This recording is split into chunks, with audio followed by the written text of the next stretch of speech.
Olá, tudo bem? Meu nome é Rogério Naban e nesse momento nós vamos compartilhar uma palavra fundamentada na Bíblia, tão poderosa, que ela se encontra no livro de Lucas, capítulo 4, e fala sobre a tentação de Jesus.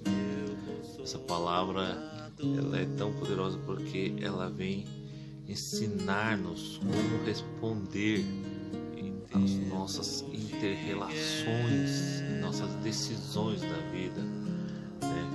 Como Jesus agiu e respondeu e decidiu naquela situação, né? Porque ele venceu Satanás ali no deserto, e nós podemos aprender muito com Jesus, vencendo as investidas do inimigo contra a nossa vida para não sermos arruinados, destruídos. Nós vamos ver que o Satanás vem e tenta Jesus espiritualmente, porque ele é um ser espiritual e ele vem e tenta Jesus no espírito. Por quê? Porque quando ele fala para Jesus, tudo isso te darei, ele mostrou todas aquelas riquezas da terra, falou, tudo isso te darei se prostrado me adorares. Ele estava tentando Jesus no espírito. A diferença da tentação de Jesus, que foi diretamente no espírito, para a tentação que acontece em nossas vidas, é que muitas vezes nós, humanos naturais, vamos colocar dessa maneira, é que na nossa carne, algumas pessoas elas já caem na tentação carnal, no primeiro nível, outras já na tentação psicológica da alma, aquela que assedia não só os sentidos carnais, mas a alma também, né? E Jesus, ele já foi, o diabo foi direto ao assunto com Jesus, tentando espiritualmente. Como assim? Porque ele falou, tudo isso te darei se prostrado me adorares. E adoração nós sabemos que deve ser em espírito e em verdade, a verdadeira adoração. Mas Jesus não adorou Satanás em espírito e verdade. Jesus continuou adorando a Deus em espírito e verdade. Nas três tentações nós vemos que foram investidas espirituais. Foi um assédio espiritual na Bíblia. Satanás assediou espiritualmente Jesus para que Jesus caísse aquela sedução, aquelas tentações. E aqui nós aprendemos muito sobre isso, né? Então agora Satanás vai e fala, se você transforma essas pedras em pães.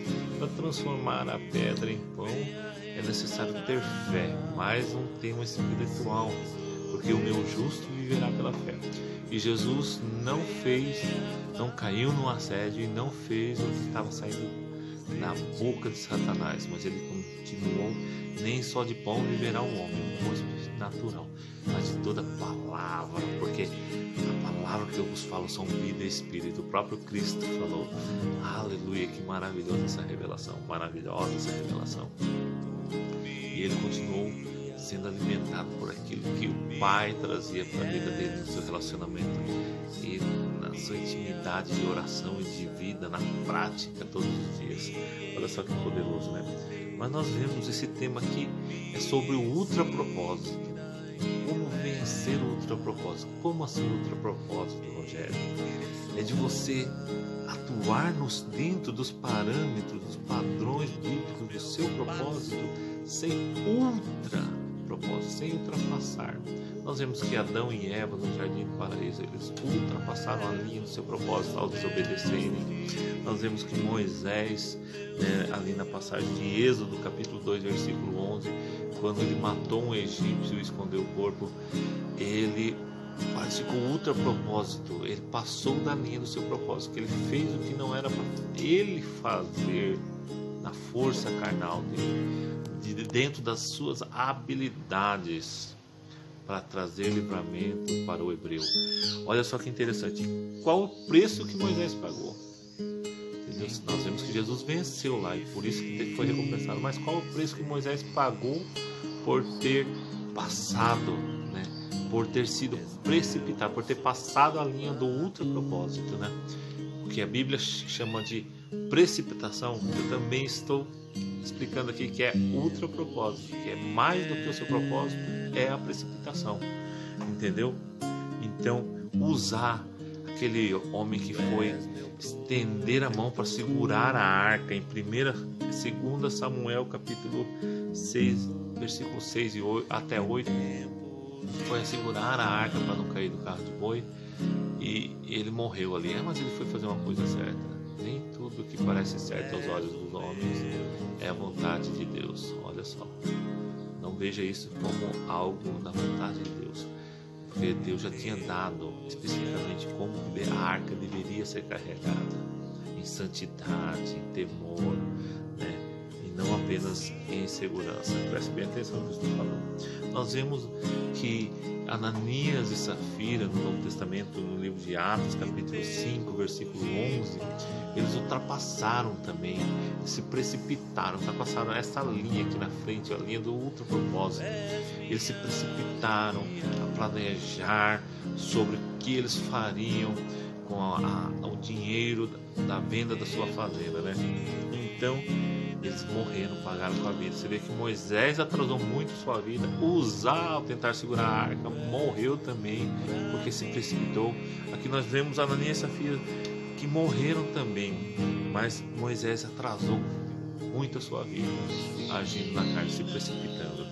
E também nós podemos lembrar aqui, para fechar, Saul, quando ele estava esperando o profeta Samuel para sacrificar, para ter as novas instruções, novas ordens, né? O que ele deveria fazer em Deus, como seria o seu reinado.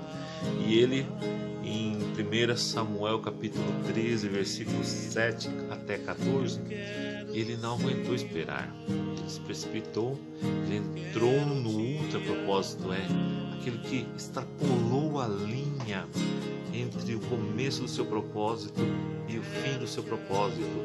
Por isso que Jesus não ultrapassou, ele não extrapolou a linha é invisível. Essa linha eu não posso especificar na sua vida, porque ela é invisível. Esse muro, essa proteção invisível do seu propósito, você está entendendo? Como foi no de Jesus. Mas ele não cedeu tudo aquilo que você agir, além daquilo que você foi chamado para ser e fazer no seu propósito, pode te custar muito caro. Assim como foi com o rei Saul. Ele estava esperando o profeta Samuel e não aguentou mais e sacrificou. O que não era para ele fazer, era para ele esperar, aguardar o tempo certo, a hora certa, o modo certo. Aqui era para esperar o modo certo. E Samuel chega e fala para ele: o que você fez, o que você fizesse, teu reino seria estabelecido se você não agisse dessa forma, dessa maneira. Quantos de nós podemos analisar, fazer um paralelo da vida de Saul com a nossa, da vida de Jesus com a nossa, da vida de Moisés, de Uzá, de Ananias e Safira na área financeira, né? Os planejamentos que ninguém vê nas nossas mentes. Assim, o rei Saul, ele perdeu de confirmar o seu reinado sobre Israel na terra. Olha só, ele perdeu o reino. Mas foi anos depois. Mas ele perdeu, porque ali ele seria estabelecido, né? O profeta Samuel fala, traz essa revelação, essa verdade, essa sabedoria sobre a vida dele. Que você não ultrapasse os parâmetros do seu propósito, nem os princípios que estão ligados ao seu propósito. Todos os princípios bíblicos, eles vão te ajudar a você se balizar dentro do seu propósito, dentro do plano, né? Não tente fazer nada que seja fora do seu propósito. Por quê? Porque isso vai fazer você cair na vala dos super erros, né? E esses super erros, espiritualmente, eles são rachaduras pequenas que eles vão achar. Você vai achar muitas vezes que o diabo vai vir vestido com roupa vermelha ou preta, e com rabo e com tridente. Preste bem atenção, as pessoas tropeçam em pedras pequenas também. Que você cuide as grandes, mas cuide as pequenas, as rachaduras, as as fissuras da sua alma, aquilo que pode parecer imperceptível aos seus olhos naturais. Busque a sabedoria de Deus para a sua vida. A Bíblia diz em Provérbios capítulo 19, versículo 2, que o precipitado, ele perde o caminho, e ele se perde no caminho, ele perde a direção do seu rumo, do seu propósito, porque ele começa precipitado, ele começa a agir dentro daquilo que é embaçado, daquilo que é confuso, daquilo que não tem certeza, não tem verdade, não tem luz. Não tem luz. Não seja precipitado. Não pratique o ultra propósito. Você não precisa querer mostrar mais do que aquilo que você foi chamado para ser e não mostrar. Você foi chamado para manifestar a plenitude de Deus no seu propósito, com humildade, com sabedoria. Não fique aí nas mídias sociais tentando provar um monte de coisas para as pessoas que não estão nem aí para você. Faça aquilo que Deus determinou. Não queira um título maior do que aquele que o próprio Espírito Santo te ungiu. Olha só, né? De repente você está querendo de um obreiro já ser pastor, né? Mas agora ainda é tempo de você ser um obreiro, né? Você estar ali auxiliando, né? Aprendendo, né? E de repente você já é pastor, mas você acha que ser apóstolo é um cargo maior, né? Deixa o Espírito Santo agir na sua vida. Não queira, né, ser promovido antes do tempo, porque Deus sabe tudo. Deus está aí, ó, na sua casa, está somando aquilo, está analisando, está vendo como você reage a essas situações da sua vida. Faça como Jesus, vença no seu propósito, vença as investidas, os assédios carnais, emocionais e espirituais, assim como Jesus. Seja realista, seja sábio na sua vida. O Espírito Santo te ilumine, o Espírito Santo te ministre poderosamente nesse dia. O Espírito Santo possa trazer luz no caminho que você deve seguir, na direção que você deve prosseguir. Não perca o caminho, porque o precipitado não perde o caminho. O proposital não, ele é assertivo, ele é dependente de Deus. Por sua humildade, os propositais sempre vencem na hora certa. Olha só que maravilhoso. Que Deus te abençoe. Eu te peço agora que você compartilhe esse vídeo com todos os seus contatos nas mídias sociais. Abençoe as pessoas. Compartilhe a verdade. Não fica compartilhando tolices nas mídias sociais. Envie esse vídeo aqui, louvores de adoração. Envie aquilo que edifica para a vida das pessoas, não aquilo que fica criticando e trazendo derrota sobre a vida das pessoas. Compartilhe a vitória todos os dias, em todos os momentos, para você e para todas aquelas pessoas que você ama. Em nome de Jesus, que Deus te abençoe. Viva o seu propósito e reine na terra, porque você é realeza.